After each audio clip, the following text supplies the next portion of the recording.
अगर हम पालन न करें तो हमारे सारे अधिकारी जेल चले जाएंगे। तो क्या हम अधिकारियों को जेल भिजवाएं अपना?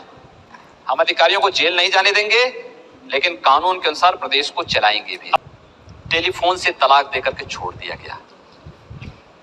हमें एक कागज में भेज करके, चुटकुला भेज करके कह दिया गया कि इनको छोड़ दो। भाई, उन लोगों को न्याय तो मिलना ही चाहिए। फिर हिंदू से इतनी चिढ़ क्यों? और मुझे गर्व है कि मैं हिंदू, लेकिन एक हिंदू होने के नाते मुझे ने भी कहा था कि तस्माद योगी भवा अर्जुना। अर्जुन को कहा, अर्जुन योगी बनो।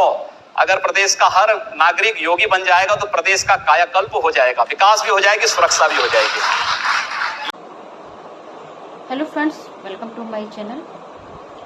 पूरी जानकारी के लिए वीडियो पूरा जरूर देखें, स्किप करके ना देखें। बने हैं जो मुसलमान भाई बहन हैं, उनके मन में खौफ है, डर है, आशंका है कि यूपी में रहने देंगे कि नहीं रहने देंगे।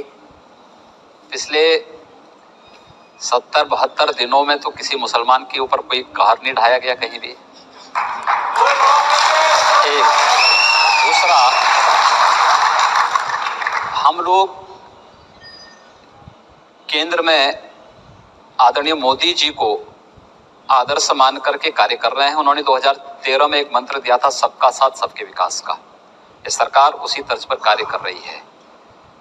हम योजनाएं सबके लिए लाएंगे, विकास सबका करेंगे, लेकिन तुष्टीकरण किसी का नहीं करेंगे। सबको सुरक्षा देंगे, सबके विकास को हम आगे बढ़ाएंगे, लेकिन अगर कोई अपराध करेगा तो फिर उस समय कानून अपना कार्य करना प्रारंभ कर देगा। मुझे लगता है ये भय अनावश्यक है। मेरे जनता दर्शन कार्यक्रम में आप ताजुब करेंगे, प्रतिदिन 25, 30, 40, 50 मुस्लिम महिलाएं आती हैं, और उनकी पीड़ा को अगर आप सुनेंगे, कोई अपने पिता के साथ, कोई अपनी माँ के साथ, कोई अपने बेटे के साथ, कोई अपनी बहन के साथ, कोई अपने किसी रिश्तेदार के साथ आती है, एक ही बात उनकी होती है, हमें टेलीफोन से तलाक देकर के छोड़ दिया गया।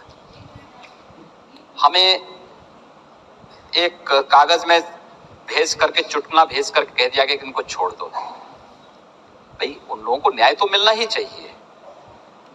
और अगर उनकी पैरवी करने की बात प्रदेश सरकार कर रही है, मुझे लगता है ये आधी आबादी के सम्मान से जुड़ा हुआ मुद्दा है। उस आधी आबादी को न्याय मिलना ही चाहिए, ये हम लोगों का आग्रह है। और मुझे प्रसन्नता है कि बहुत सारे मुस्लिम संगठनों ने इस अभियान को अपना समर्थन दिया है। मैंने लखनऊ में देखा है, बहुत सारे शिया धर्मगुरुओं ने गौ हत्या को पूरी तरह प्रतिबंधित करने की बात की, गोमांस को सेवन न करने की उन्होंने खुलेआम वकालत की, इस प्रकार की उन्होंने आदेश जारी किए हैं। मुझे लगता है कि जो लोग संविधान के साथ, कानून के अनुसार, शासन की व्यवस्था के अनुसार चल रहे हैं, उनको कहीं भयभीत होने की आवश्यकता नहीं। सरकार उनकी सुरक्षा करेगी, उनका सम्मान भी उनको वापस कराएगी। लेकिन हाँ, कोई अपने को कानून से ऊपर समझता है, संविधान से ऊपर समझता है, उसके अंदर भय होना जरूरी है। अब योगी जी, आप 3 तलाक की बात करेंगे, आप गौरक्षा की बात करेंगे, और फिर भी सोचेंगे कि मुसलमान बुरा ना माने। मैं कहता हूं तो मुस्लिम धर्मगुरुओं ने इस बात के लिए क्लियर कर दिया है। उन्होंने 3 तलाक का विरोध कर दिया है, उन्होंने गौ हत्या का विरोध भी करना शुरू कर दिया है, और सभी लोगों को इसको स्वीकार करना चाहिए। मुझे लगता है सब स्वीकार करेंगे, एक सौहार्द की स्थापना होगी। हमें प्रयास करना चाहिए कि सौहार्द कहीं बिगड़ने ना पाए।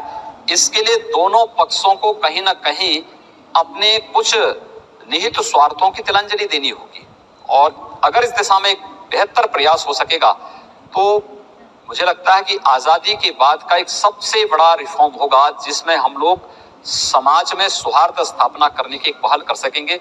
मुझे प्रसन्नता है कि बहुत सारे मुस्लिम धर्मगुरुओं ने इस पहल में आगे आकर के सहयोग किया है। लेकिन मैं आपको साफ साफ पूछ लेता हूँ, उत्तर प्रदेश में जिस तरह से बूचड़खाने बंद किए गए, मुस्लिम समुदाय में बहुत सारे ऐसे लोग हैं, कारोबारी हैं, जिनको लगता है कि मुस्लिम समुदाय की आर्थिक कमर तोड़ने के लिए ये काम किया जा रहा है। देखिए, उत्तर प्रदेश सरकार ने कोई आदेश जारी नहीं किया है। एनजीटी और सुप्रीम कोर्ट ने इस संबंध में पहले से ही कुछ आदेश जारी किए थे, कुछ डायरेक्शन जारी किए थे। हम लोगों ने तो प्रशासन से कहा कि भाई देखो, ये जो आदेश हैं आप इसको लागू करवाइए।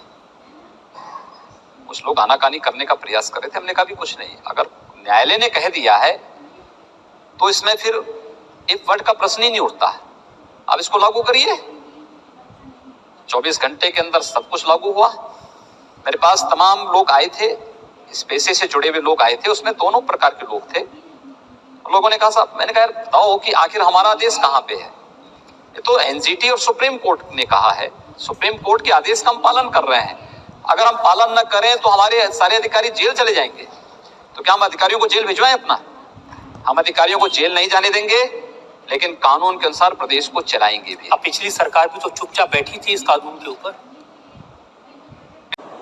माननीय मुख्यमंत्री जी ने क्या कहा है, एक एक बात को गौर से सुनिए। मुख्यमंत्री जी ने जो कहा है वो सही है या गलत है, आप सभी कमेंट करके जरूर बताएं। माननीय मुख्यमंत्री जी को क्या कहना चाहिए था, क्या नहीं कहना चाहिए था? मुख्यमंत्री जी ने जो कहा है वो सही है या गलत है, आप सभी अपनी राय जरूर दें। पिछली सरकार में सरकार में यही अंतर है कि पिछली सरकार में प्रशासन अधिकारी, chief secretary, principal secretary, director, special secretary को घंटों कोर्ट में खड़ा होना पड़ता था, अपमानित होना पड़ता था। इस सरकार में ऐसी कोई नौबत नहीं आई है और आगे भी नहीं आएगी, कतई नहीं आने देंगे। न्यायालय का कोई आदेश है, न्यायालय का सम्मान होगा, लेकिन अनावश्यक रूप से हमारे अधिकारी कोर्ट के कटघरे में खड़े होने के लिए नहीं जाएंगे। लेकिन ये आपकी जो रेपुटेशन है सिर्फ यहाँ नहीं है, अमेरिका तक, न्यूयॉर्क टाइम्स में खबर छपी, हफिंगटन पोस्ट है उसमें खबर छपी। उन्होंने लिखा कि योगी आदित्यनाथ का मुख्यमंत्री बनने का मतलब है भारतीय जनता पार्टी हिंदू वोट का कंसोलिडेशन करना चाहती है। मैं नहीं समझ पा रहा हूं कि हिंदू तो दुनिया का सबसे उदार मनुष्य है। दुनिया के अंदर कोई ऐसा व्यक्तित्व बताइए कि जिसने इतनी उदारता के साथ दुनिया के किसी मत, किसी मजहब या किसी सेक्ट को अपने यहाँ सम्मान दिया हो, फलने फूलने का अवसर दिया हो। फिर हिंदू से इतनी चिढ़ क्यों? और मुझे गर्व है कि मैं हिंदू हूं, लेकिन एक हिंदू होने के नाते मुझे अपने उन दायित्वों का भी निर्वहन करना है कि प्रदेश में हर व्यक्ति का विकास और प्रत्येक 22 करोड़ जनता की सुरक्षा का दायित्व भी मेरे ऊपर है।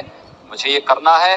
हमारा मंत्रिपरिषद और इस मंत्रिमंडल से जुड़ा प्रत्येक सदस्य उसके लिए पूरी तरह प्रतिबद्ध होकर के कार्य करेगा। उन्होंने आपके पुराने बयानों का जिक्र किया है। आपके समर्थक कहते हैं कि अगर यूपी में रहना है तो योगी योगी कहना है, इसका नारे का क्या मतलब है और ये डराने वाला नहीं है? अरे भगवान कृष्ण ने भी कहा था कि तस्माद योगी भवा अर्जुन। अर्जुन को कहा अर्जुन योगी बनो। अगर प्रदेश का हर नागरिक योगी बन जाएगा तो प्रदेश का कायाकल्प हो जाएगा, विकास भी हो जाएगी, सुरक्षा भी हो जाएगी। योगी आदित्य